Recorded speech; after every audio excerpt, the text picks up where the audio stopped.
நான் நெருக்க நெருக்க கட்டுறேன். ஸ்டார்ட்டிங்கா இருந்தா நீங்க எட்ட எட்ட கட்டுவீங்க. இதுக்கப்புறம் நெருக்க நெருக்க கட்ட ஆரம்பிச்சுருவீங்க.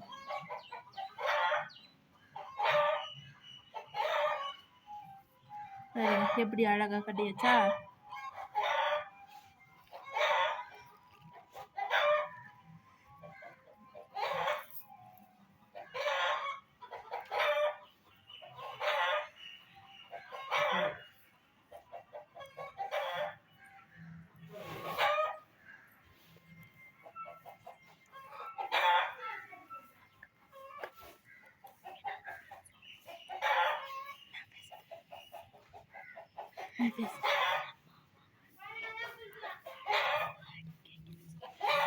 எங்க பாப்பா வந்து பூ அடிக்க வைக்கிறாங்க. இது நான் கட்டுறேன். ஈஸியா இருக்கும். இந்த மாதிரி உங்க வீட்டில் இருந்த குட்டி பசங்க இந்த மாதிரி பூ அடிக்க வச்சா நீங்க